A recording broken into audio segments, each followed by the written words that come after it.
When his three sons realized they could no longer balance their busy lives with caring for their aging father, they made what seemed like the best decision possible. They hired a caregiver, someone trained, someone trusted, a woman who promised to bring comfort, companionship, and dignity to the final years of their father's life. At first, everything seemed right.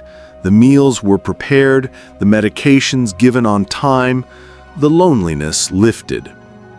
But as the weeks passed, troubling began to surface, complaints from their father that sounded too strange to be true.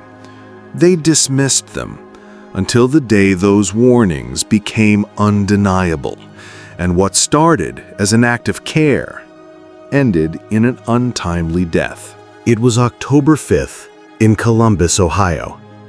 The air carried the faint crispness of early fall, the kind that reminds you the year is winding down. On Willow Creek Lane, an ordinary street lined with modest homes and aging oak trees, a 78-year-old man named Richard Wallace lived alone. His wife had passed away years earlier, and his three sons, Tyler, Logan, and Noah, were grown men, each lost in the rush of their own lives. Tyler, the eldest, managed a busy finance job in Chicago. Logan worked long shifts as a nurse in Cincinnati. And Noah, the youngest, was still trying to find his footing, juggling part-time jobs while finishing graduate school in Boston.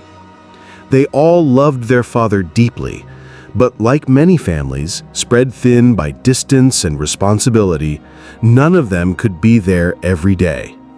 Richard, once a strong, capable man, was slowing down. Arthritis made even simple tasks difficult, and his memory was beginning to falter at times. After weeks of discussion, the brothers agreed on a decision they believed was best. They would hire a caregiver, someone who could be with his father daily, help him with meals, medication, and company. Someone who could give him the attention they no longer could. When they found Ama Boateng, a 35-year-old nurse originally from Ghana, she seemed like the perfect answer. Her references were good, her smile warm, and she spoke of her passion for caring for the elderly. Richard himself was hesitant at first. He was proud and didn't like the idea of a stranger living in his home. But eventually, he gave in. The arrangement felt simple. Ama would move in part-time, ensuring he was never alone for long stretches. At first, everything appeared fine. Ama cooked his meals, reminded him of his medication, even read the newspaper aloud when his eyesight strained. Tyler, Logan, and Noah checked in when they could, reassured by their father's early comments, "He's helpful. I think I'll manage with her around." It was a relief, a weight lifted from their shoulders. But what began as comfort would over time turn into suspicion, and what started as gratitude would end in tragedy.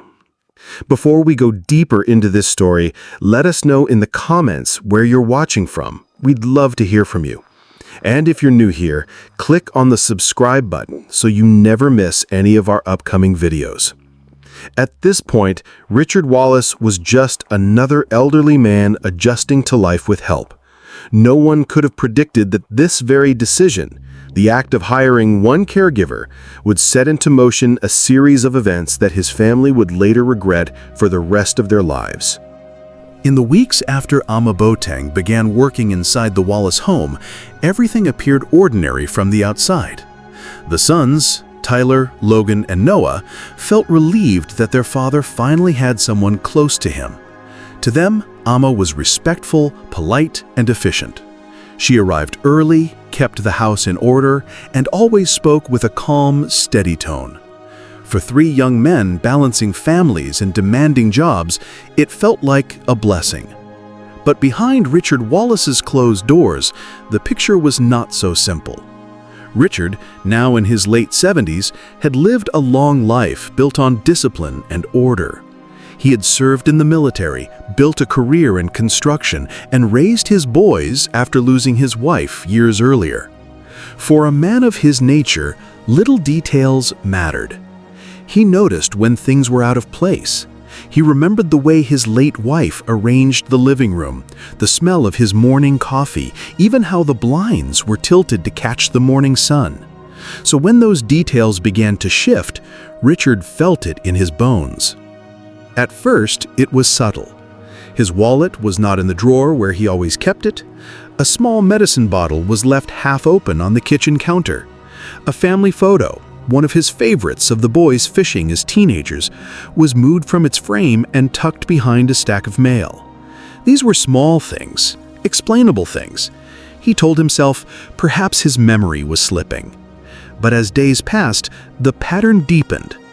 Richard noticed that his prescriptions seemed lighter than they should have been. He noticed Amma spending long moments on the phone in hushed tones, switching quickly to casual chatter when she realized he was watching. One evening, Richard tried to bring it up with Tyler, his eldest. He explained that something felt wrong, that maybe Amma wasn't as perfect as she appeared. Tyler, juggling the call between meetings, gently brushed him off. "Dad, you've been under a lot of stress. Amma's helping you. Just try to relax, okay?" Richard agreed outwardly, but inside he felt dismissed. A few nights later, Logan and Noah stopped by for a quick visit. He tried again, repeating his worries. Logan squeezed his shoulder and laughed it off, saying, "Dad, maybe it's just old age. You're misplacing things, that's normal." Noah, the youngest, nodded in agreement. None of them wanted to believe that the woman they had trusted with their father's care could be anything less than honest. Richard Wallace was left with a quiet unease, the kind of worry that lingers even when no one believes you. He began writing notes to himself, lists of what he had in the house, how much medication was in each bottle, and where he kept his personal belongings. To Richard, this was not paranoia. It was survival. Every day felt heavier, because in his heart, he believed he was being watched in his own home. Yet, to everyone else, life went on as if nothing was wrong. Before we continue, let me pause for a moment. How would you feel if your own father told you that the person you trusted to care for him might be taking advantage of his vulnerability? Would you believe him immediately? Or would you, like Tyler, Logan, and Noah, assume he was simply being forgetful? Before we go deeper into this story, let us know in the comments where you're watching from. We'd love to hear from you. And if you're new here, click on the subscribe button so you never miss any of our upcoming videos. By late November, Richard Wallace's unease had grown into something he could no longer ignore. He was a man who had trusted his instincts his entire life, on the construction sites where one wrong move could cost a life, in the military where awareness meant survival, and even in raising his 3 sons after their mother passed. Now, in his old age, those instincts screamed that something was wrong inside his own home. It wasn't just the misplaced items anymore. Richard began to notice patterns. His pain medication, the one he relied on for his arthritis, ran out faster than the doctor's schedule suggested. He started marking the bottles with a pen, noting the number of pills each morning. Days later, the numbers didn't match. Someone was taking them. He also realized his checkbook, usually kept neatly inside the drawer, had pages missing. A few checks had been written, signed in shaky handwriting that was not his own. One evening, Richard decided to test his suspicions. As Amma prepared dinner in the kitchen, he quietly left a folded $20 bill on the coffee table and walked into his bedroom. From behind the slightly cracked door, he watched. Minutes later, Amma passed through the living room. Her eyes lingered on the bill. She hesitated, looked over her shoulder, then quickly slid it into her apron pocket. Richard's heart sank. His doubts were no longer doubts, they were reality. He confronted her gently that night. "Amma, I'm missing some money. "Do you know anything about it?" She smiled, calm and collected, replying, "Oh, Mr. Wallace, maybe you misplaced it. Don't worry, I'll help you look." Her words were sweet, her tone reassuring, but Richard had seen it with his own eyes. The next morning, Richard called Tyler. His voice trembled with frustration as he explained what he had witnessed. Tyler listened, but remained skeptical. "Dad, are you sure? Amma's been nothing but kind. Maybe you just thought you saw something." Richard's anger flared. "I know what I saw, Tyler. She's stealing from me." But the conversation ended unresolved, as Tyler promised to keep an eye on things, but offered no real action. Days passed. Richard grew quieter, more withdrawn. The betrayal weighed heavily on him. His sons, each caught in the whirlwind of their own lives, didn't see the depth of his fear. Logan stopped by one weekend, finding his father sitting alone in the dimly lit living room. Richard tried again to explain, pointing at his empty pill bottle and missing checks. Logan sighed. "Dad, maybe you're just forgetting to take your pills. Stress can do that. Please don't worry so much." But worry was all Richard could do. The home he once built as a place of safety now felt unsafe. At night, he began locking his bedroom door. He wrote more notes in his shaky handwriting, recording everything: times Amma arrived, the food she cooked, even the expressions on her face. He was creating his own evidence, desperately trying to prove to someone, anyone, that his fears were real. Yet outside those walls, his sons continued to see Amma as a hard-working caregiver. The gap between Richard's warnings and his children's belief grew wider with every passing day, and Richard Wallace, once the strong provider, now found himself unheard in his greatest moment of need. What happens next will test not just Richard's instincts, but the bond between father and sons, a bond that may not survive what is about to unfold. By December, the tension inside Richard Wallace's home had reached a breaking point. What began as small doubts had now grown into a storm of fear, frustration, and isolation. Richard's body was beginning to betray him. Once a man who prided himself on his independence, he now struggled with sudden waves of dizziness, unexplained fatigue, and nights where sleep came only in brief, restless stretches. To Richard, the cause was obvious. His pills were being tampered with, or taken altogether. He told his sons this again and again, but the conversations rarely ended well. One Sunday afternoon, Logan stopped by after church. He found his father sitting at the kitchen table, papers spread out in front of him, scribbled notes, check stubs, and the pill bottles he had been marking with his pen. Richard pointed at them with a shaky hand. "Look, Logan, you see this? The count doesn't add up. The doctor gave me 30 pills. There should be at least 12 left.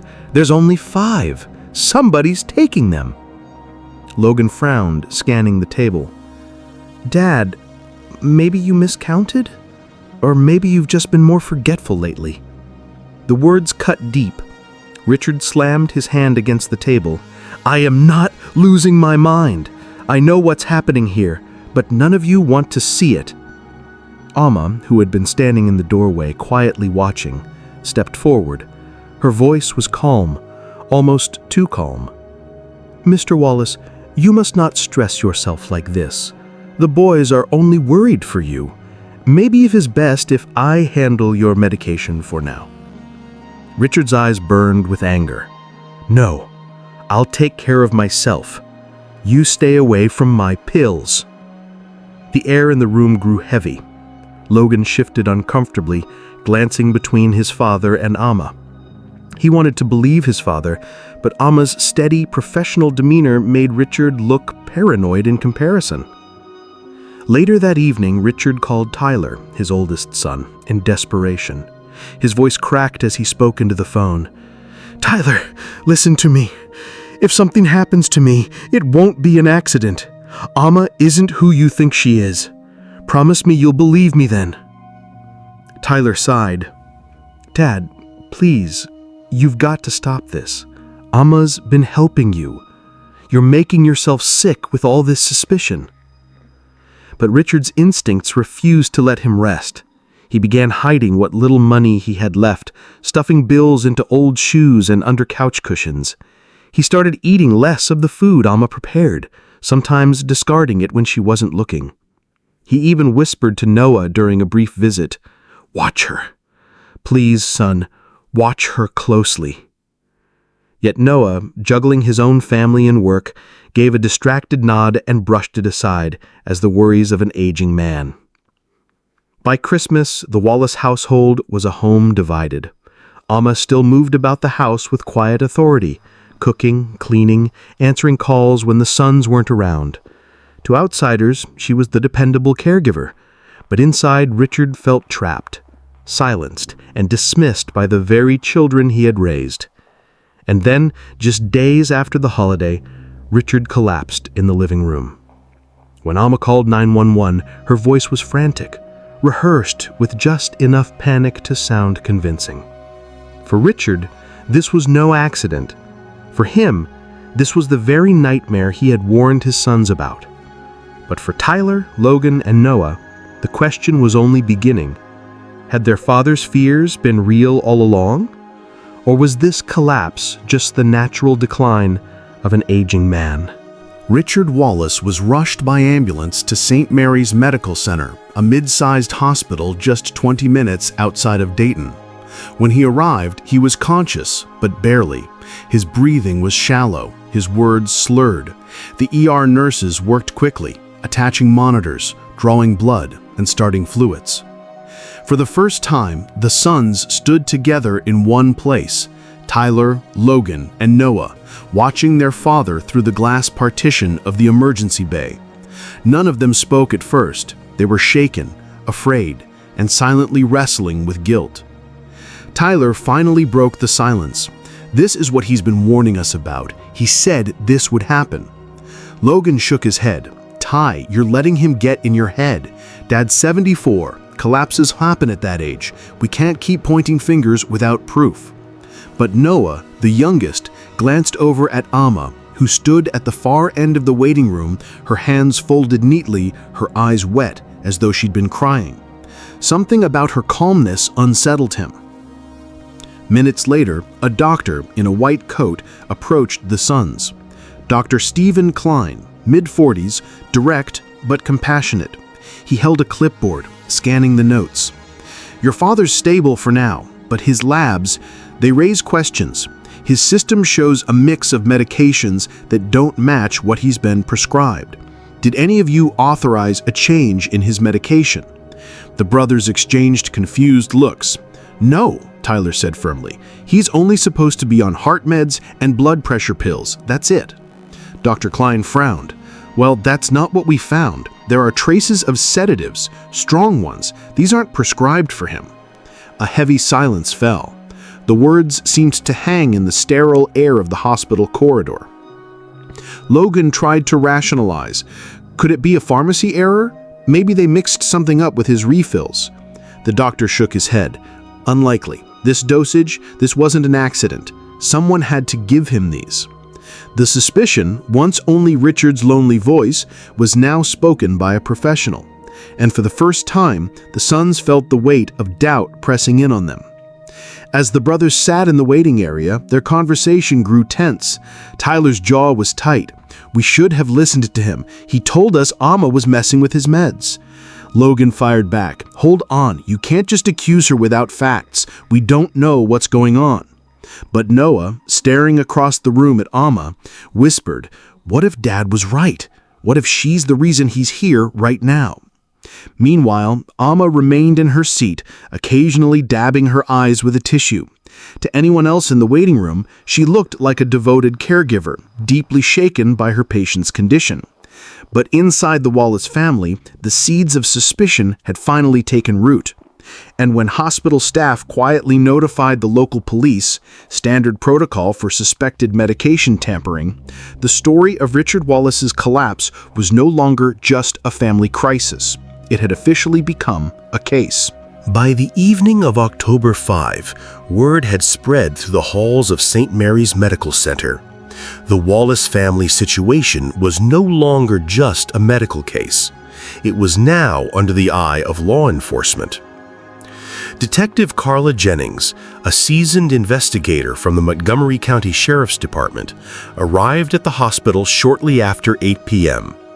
A woman in her early 40s with a reputation for being both methodical and patient, Jennings wasn't the type to make quick accusations. But the report from the ER doctor about unexplained sedatives demanded her attention. She began simply with the sons. The three men sat together in a small consultation room, a square table separating them from the detective. Tyler leaned forward, arms crossed, visibly restless. Logan sat back, trying to maintain composure. Noah kept his eyes down, his foot tapping nervously on the floor. Detective Jennings clicked on a small recorder and spoke calmly. "Gentlemen, I understand this is a stressful night. I need to ask a few questions to get a clear picture of your father's care.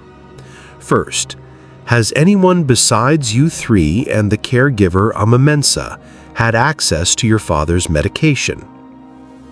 The brothers exchanged quick glances. Tyler answered first. "No, just us and Amma, but mostly Amma. She handles his daily routine." Jennings nodded. "And have there been any recent disputes between your father and Amma? Anything worth noting?" Logan shifted uncomfortably. "Look, my dad, he's been saying some things. He felt Amma wasn't giving him his meds properly, but you have to understand, he's been forgetful lately. We didn't want to accuse her without reason." Tyler cut in sharply. "Except now he's in the hospital because no one took him seriously." The tension between the brothers was visible, and Jennings didn't miss it. She jotted a note before asking, "Has Alma ever asked for changes in medication or insisted on handling them without your involvement?" This time Noah spoke, his voice quiet but steady. "Yes, she preferred to manage it herself.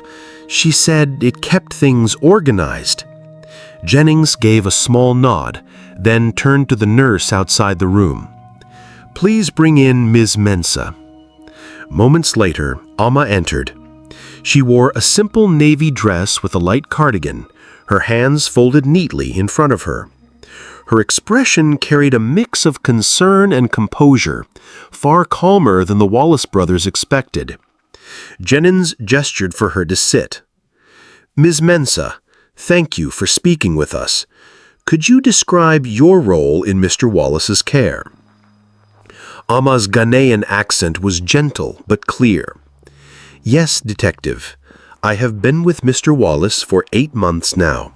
I prepare his meals, keep the house in order, and make sure he takes his medicine on time.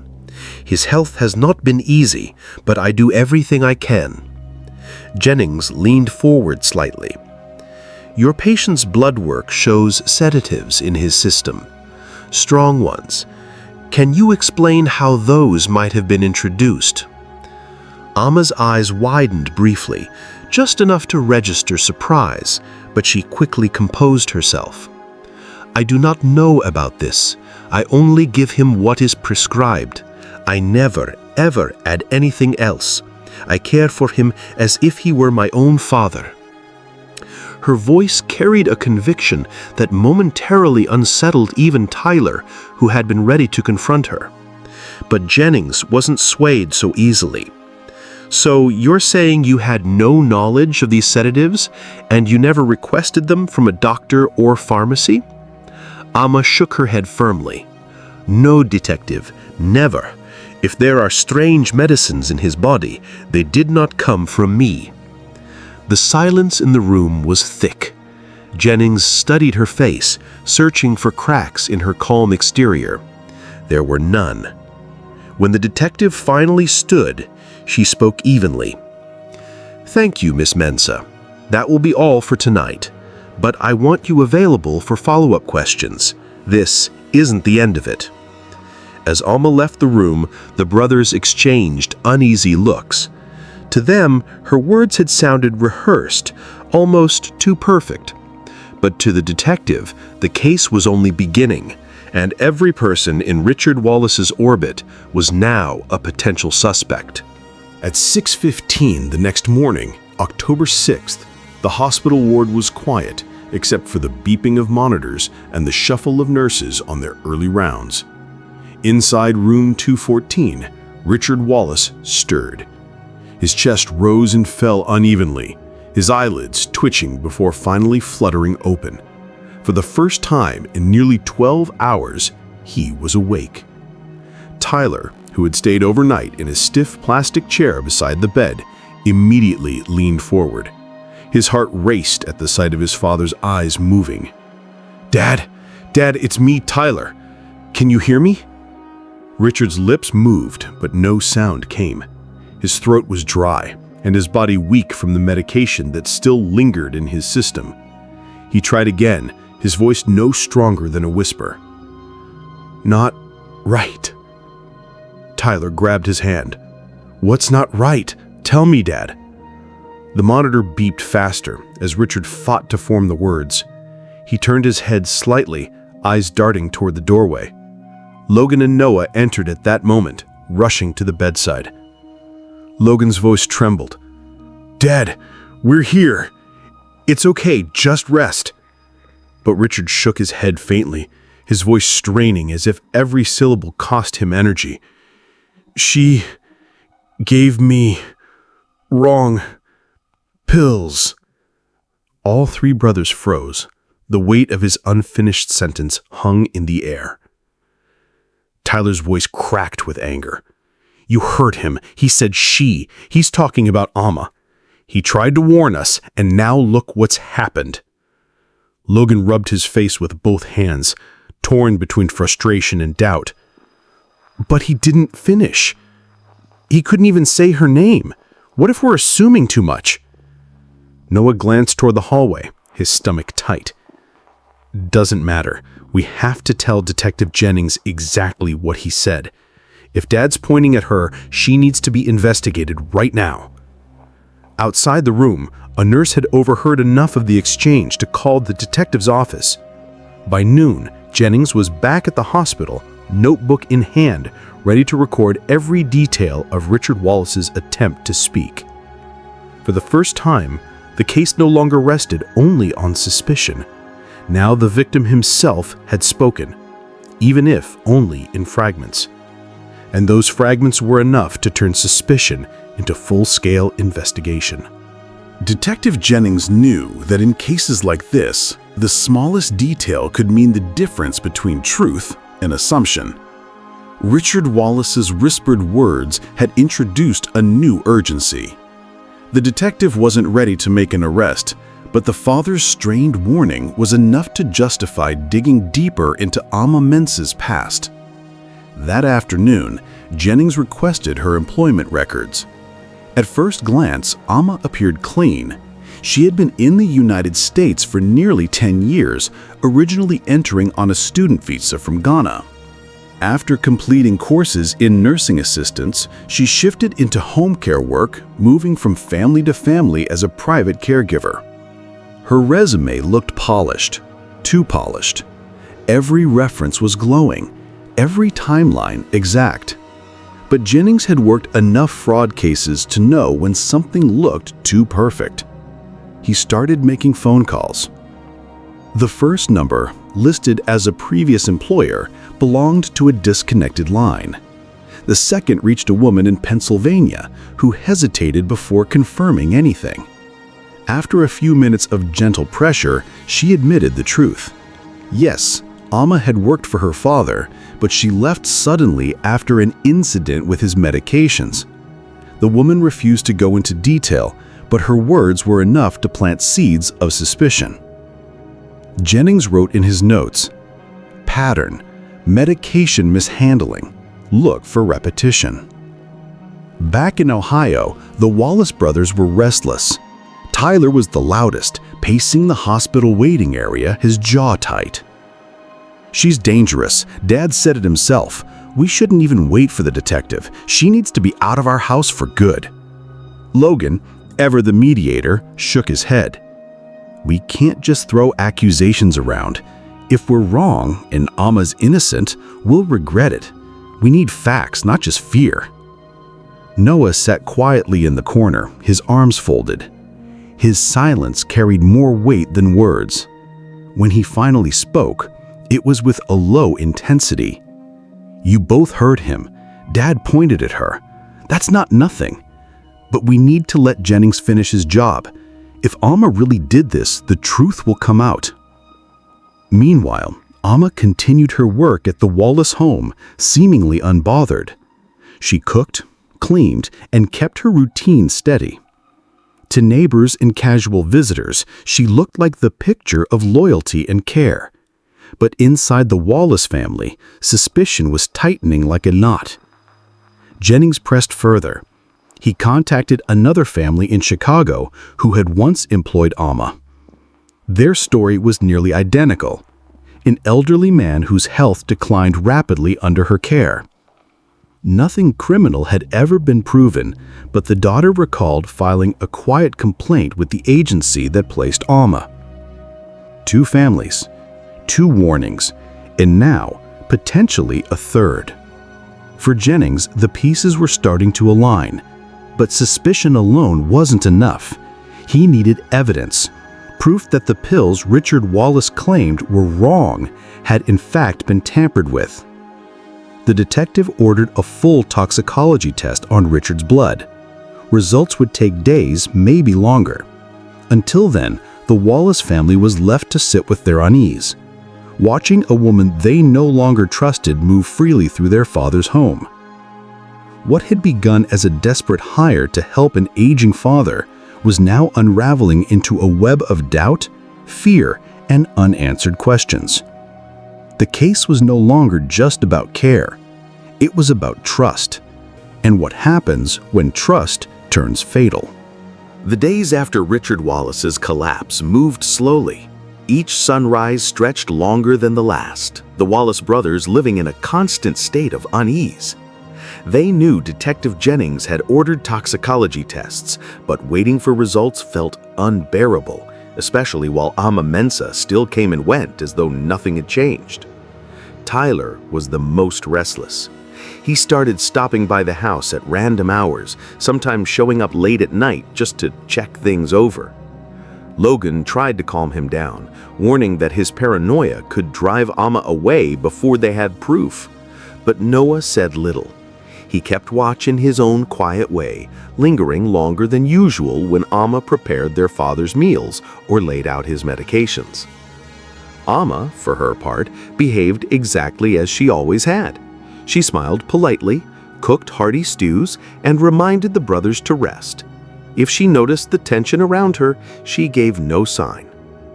But inside the Wallace home, suspicion thickened. One evening, as rain streaked the windows, Tyler cornered Logan in the kitchen. "This isn't right, man. She's still here, still feeding him, still handling his pills. What if she's finishing what she started?" Logan rubbed his temples. "And what if she's not? You heard Jennings. Without evidence, we can't act. If we fire her now, she'll vanish. We'll never know the truth." Noah finally spoke from the doorway, his tone firm. "We don't touch her, not yet, but nobody leaves Dad alone with her, not for 1 second." And so the brothers formed an uneasy pact. At least one of them would always be in the house, watching. But Jennings wasn't just sitting idle. He had investigators quietly combing through Amma's financial records. What they uncovered was puzzling. Despite working modest caregiving jobs, her bank account showed regular wire transfers, thousands of dollars moving overseas to Ghana. Where was that money coming from? Jennings filed the discovery under suspicious activity, adding to his growing stack of notes. Then, 4 days after Richard Wallace was admitted to the hospital, the toxicology report finally arrived. Jennings opened it carefully, scanning each line. The results were unmistakable. Richard's bloodstream carried traces of a powerful sedative, one not prescribed to him. A sedative that, in high doses, could cause confusion, slurred speech, and eventually cardiac arrest. For Jennings, this was the break he needed. Someone had introduced foreign medication into Richard Wallace's system, and the person with the most access, the one preparing his meals, organizing his pills, and standing by his bedside, was Amma Mensah. But one question remained. Was it deliberate, or was it a deadly mistake? On October 20th, 2 weeks after Richard Wallace's collapse, Detective Jennings decided it was time to confront the caregiver who had become the center of his investigation. He didn't storm the house with handcuffs. Instead, he chose a quieter approach, one that would test her reactions before making an arrest. Jennings asked Amma Mensah to come down to the station for a routine follow-up. She agreed without hesitation, arriving in the same calm, deliberate way she always carried herself. To the casual eye, she looked like any other caregiver being questioned about a medical emergency. Inside the interview room, Jennings placed the toxicology report on the table. "Mrs. Mensah," he began, his tone measured. "Tests show that Mr. Wallace had a sedative in his system, a drug that wasn't prescribed to him. Can you explain how that happened?" Amma looked down at her folded hands. "I don't know about that. I only gave him the medications his doctor ordered." Jennings leaned forward. "You were the one cooking his meals, organizing his pills, caring for him daily. If this drug got into his system, it almost certainly came from you." Amma's eyes flickered, but she stayed composed. "Detective, I would never hurt him. I came to this country to help families, not to poison them." Narrator, the silence hung heavy in the room.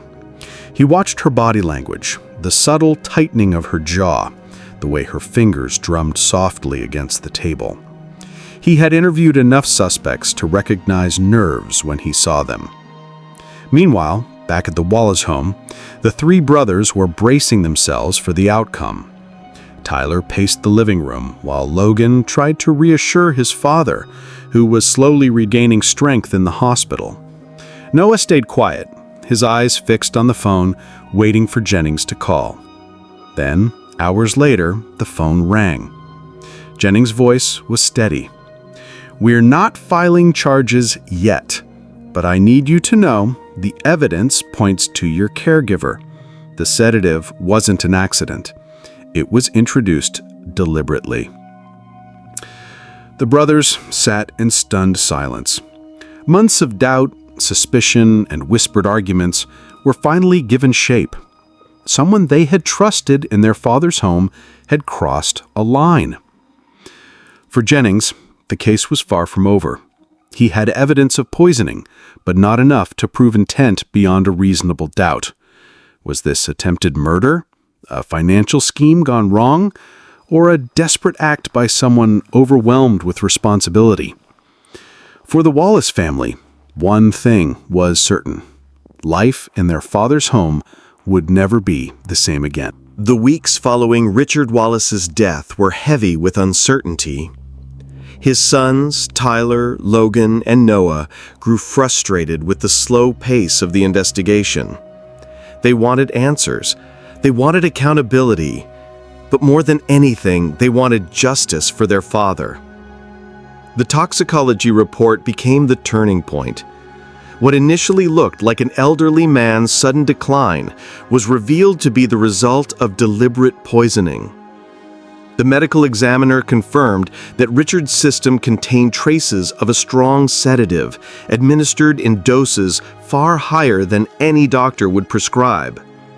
This was not negligence, it was intentional. Detectives dug deeper. Neighbors recalled seeing Amma purchasing cleaning products and chemicals unusual for regular caregiving.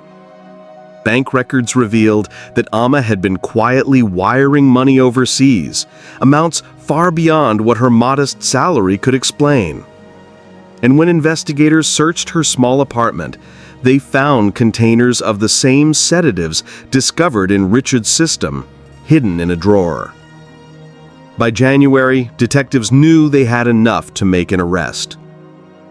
It was a cold morning in Columbus, Ohio. Police vehicles slowly rolled up to Amma's apartment building. Detectives in heavy coats stepped out, their breath visible in the frigid air. The lead detective, Michael Graves, knocked firmly on the door. When Amma opened it, she looked startled, but not completely shocked. Inside, the officers read her rights. Neighbors peeked through their blinds as Amma was escorted down the steps in handcuffs, led into the back of a patrol car.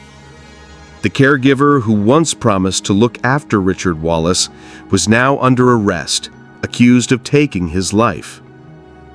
Amma Boateng was officially charged with murder, elder abuse, and administering a harmful substance. The trial began 3 months later in Franklin County Court. Reporters filled the benches, drawn to the shocking story of a trusted caregiver turned killer. Prosecutors laid out a damning case. Richard Wallace, a vulnerable man dependent on Amma's care, had been systematically drugged. Financial records showed Amma benefiting as his health declined. Expert witnesses testified that the sedative levels in Richard's body were lethal. The Wallace brothers sat side by side in the courtroom, their faces heavy with grief. Tyler, the eldest, kept his hands folded tightly. Logan leaned forward, eyes fixed on the proceedings. Noah, the youngest, often wiped tears from his face, struggling to endure the testimony. Amma's defense team argued she was overwhelmed, that she never intended harm. But the evidence was too strong. The sedatives, the money transfers, the neglect, all pointed toward guilt. After 3 weeks of testimony, the jury deliberated only 6 hours. When they returned, the foreman read the verdict aloud. On the charge of murder in the first degree, we find the defendant, Amma Boateng, guilty. Gasps filled the courtroom. Tyler placed a hand on Logan's shoulder while Tyler bowed his head, eyes closed in relief. For the first time in months, the brothers felt the scales of justice tip in their favor.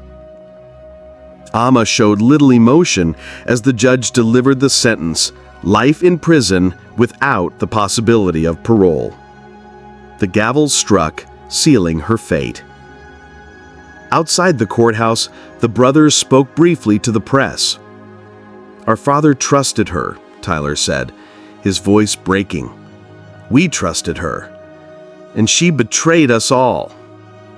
Nothing can bring Dad back, but today, at least, justice was served. That night, the brothers gathered at their father's house. They lit candles around framed photos of Richard Wallace, smiling, laughing, holding his sons when they were children. For them, the trial did not erase the grief, but it gave them closure. Their father's suffering had not been ignored. His story had been heard. And the woman who chose to kill instead of care would spend the rest of her life behind bars.